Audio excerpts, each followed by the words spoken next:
Assalamualaikum Bu. Waalaikumsalam. Mohon maaf mengganggu sebelumnya Bu. Nah kan mungkin saya Ganjar Bu dari yang ketempatan dulu. Kebetulan saat ini sedang pendidikan cabul tingkat angkatan 11. Yang mana mungkin yang pertama kesini ingin saya terang dengan Ibu. Yang kedua juga mungkin ingin ada sedikit wawancara seperti itu. Tapi sebelumnya bisa memperkenalkan dulu Ibu. Ibu ya. Perkenalkan, nama saya Mei Putri Haryati, Kepala Sekolah SDN 220 di Guru Terima kasih pada Ibu sebelumnya. Mungkin saya mau izin ke Ibu ingin mempertanyakan beberapa hal mungkin mengenai kebijakan di sekolah yang yang mana mungkin selama ini Ibu dihadapkan dengan beberapa seperti ada permasalahan seperti contoh kasus Bu, yang mana di sini mungkin ada dilema etika atau rujukan moral. Tentunya sebagai kepala sekolah mungkin di sini orangnya sangat penting sekali. Ini pendapat Ibu seperti apa mengenai hal tersebut? Kasus dilema etika ya? Iya betul. Saya dalam menyikapi hal tersebut ya akan melakukan klarifikasi dulu ya kalau terjadi dilema etika dan ada rujukan moral. Karena yang paling mudah diatasi adalah rujukan moral. Karena rujukan moral itu benar salah betul. Kalau etika itu antara benar malah benar. Jadi saya menyikapi hal tersebut mungkin akan melakukan klarifikasi, kemudian konfirmasi terhadap pihak-pihak yang teridentifikasi untuk dimintai keterangan dan pendapat terhadap apa yang menjadi permasalahannya. Jadi dengan asumsi bahwa permasalahan pasti akan bisa diselesaikan hanya dengan komunikasi dan koordinasi. Kemudian baru kita akan memutuskan dengan mempertimbangkan meminimalisir potensi negatif ya. Dan supaya putusan itu menjadi putusan yang positif. Selanjutnya mungkin di sini itu menjalankan atau mengambil keputusan di sekolah, terutama dalam kasus-kasus di mana ada kepentingan yang sama benar dan salah seperti barusan yang mana mengandung nilai kebajikan. Mungkin di sini ketika ada dua kasus Bu, Ibu mungkin putusan yang seperti selain tadi mengenai identifikasi, mungkin untuk lebih condong ke sebelah mana Bu?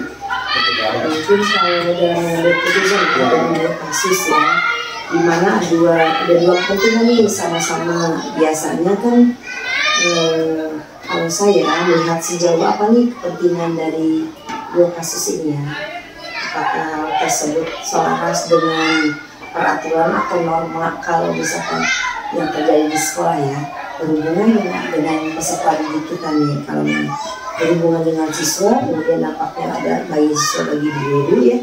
Lalu bagaimana nih kita kebijakannya kan akan berpengaruh ya untuk jangka panjang dan jangka pendek. Jadi mungkin cara ibu menyikapi mungkin ibu akan melihat nih kepentingannya nih yang mana dulu nih skala prioritasnya gitu kan.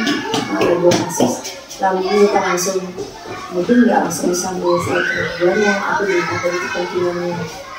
Kalau kepentingan memang berhubungan dengan dampaknya ke siswa atau ke guru ya, keluarga sekolah, mungkin kita akan menarik garis dulu dengan memberikan skala prioritas dulu. Mungkin ketika ada permasalahan dengan orang tua siswa, mungkin ya dengan siswa di sini kan ada langkah-langkah atau prosedur yang harus diambil. Mungkin apakah dengan pengumpulan guru atau dengan wali kelasnya, mungkin seperti apa kalau biasanya kalau terjadi hal-hal yang seperti itu, saya mungkin langkah-langkahnya pertama mengumpulkan data dulu ya, mengumpulkan data, mungkin informasi yang saya butuhkan nih, yang ibu butuhkan. Karena data tersebut ya kan bisa dikumpulkan dari berbagai sumber ya, dari berbagai sumber yang tidak bersifat subjektif gitu kan. Jadi harus dari A, B, C, dari berbagai sudut pandang dan dari berbagai pihak yang ada di lingkungan sekolah ya, kalau di sekolah terjadi. Jadi mungkin tidak langsung bisa mengambil keputusan. Jadi itu tadi, data informasi itu yang paling penting. Jadi harus akurat datanya dulu, jangan langsung mengambil keputusan datanya belum lengkap nih, belum akurat gitu. Jadi informasi dulu lah kita kumpulkan, seperti itu pakainya. Jadi mungkin yang dengan kita mengumpulkan data itu jadi itu sangat efektif ya, sebelum kita mengundang atau memanggil orang tua.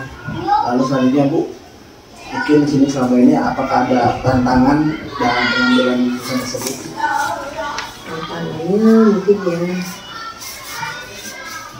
kadang ada pihak-pihak yang tidak setuju dengan keputusan yang kita ambil.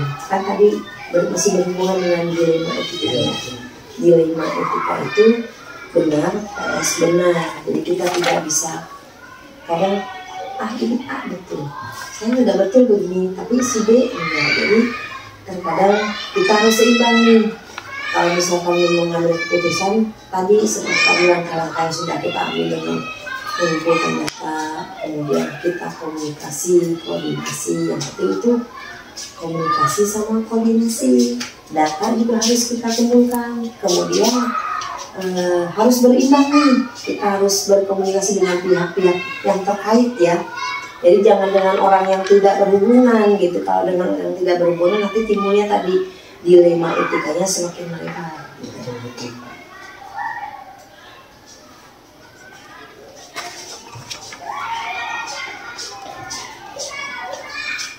Apakah ada faktor-faktor sama yang mempermudah atau membantu ibu ketika mengambil kebijakan? Banyak faktor ya. Yang pertama mungkin kalau terjadi hal seperti itu, mungkin pertama kan tadi ibu harus koordinasi dengan orang-orang yang terdekat dulu nih, dengan guru-guru, mungkin bila perlu dengan siswanya sendiri, dengan pihak-pihak warga sekolah, dengan komite, dengan ormasnya, dengan lesusnya di sekolah, kemudian dengan guru yang bersangkutan juga. Jadi jangan sampai tadi kita salah ngambil langkah ya. Kemudian kalau misalkan dari pihak-pihak yang ada di sekolah, sepertinya kita masih kurang nih, ibu akan mungkin konsultasi, komunikasi dengan komunikasi ini seperti K3S ya, tingkat kecamatan, kemudian sharing dengan mereka. Kemudian kalau masih ada sebetulnya kurang pasti, kita bisa loncat ke yang lebih tinggi lagi nih, seperti atasan kita yang lebih tinggi gitu ya. Betul ya. Mungkin kita di sesi terakhir Bu ya. Iya. Di sini mungkin ada suatu pembelajaran atau pengalaman mungkin ya. Mungkin di sini ada hal yang ingin disampaikan untuk penguatan gitu buat kita ketika ada dalam keputusan nanti gitu. Kalau di saat mengambil keputusannya supaya tidak terjadi tadi dilema etika, kemudian yang rujukan moral. Yang pertama-tama mungkin kalau di pemerintahan itu kita harus memperhatikan regulasi, kemudian peraturan, kita harus memperhatikan peraturan juga nih. Karena kalau memperhatikan hal-hal tersebut, kita akan tahu nih dampak selanjutnya seperti apa.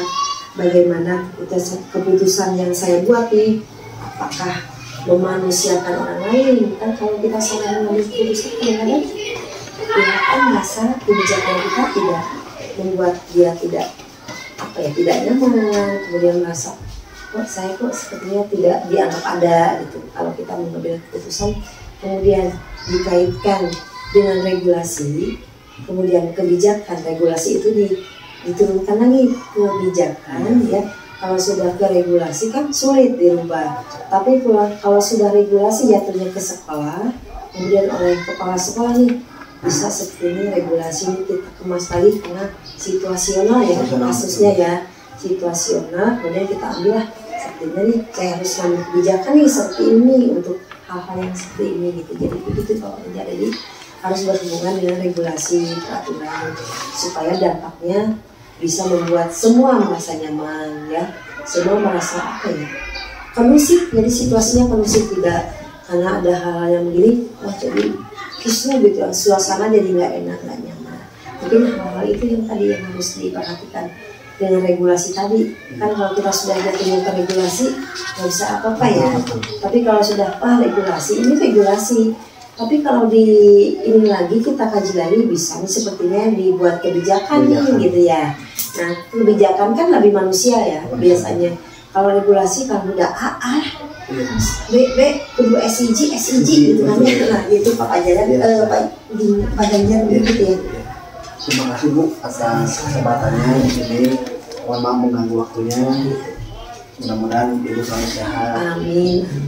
Sama-sama Pak Ganjar, mudah-mudahan sukses, lancar ya, dimudahkan, lulus, lolos ya. Jadi guru yang apa ya, guru penggerak yang memang merupakan agen perubahan. Jadi bukan cuma labelnya aja guru penggerak, tapi tidak sesuai dengan motonya tergerak bergerak. Masih belajar olahraga. Iya, betul ya. Ya, sama-sama. Waalaikumsalam.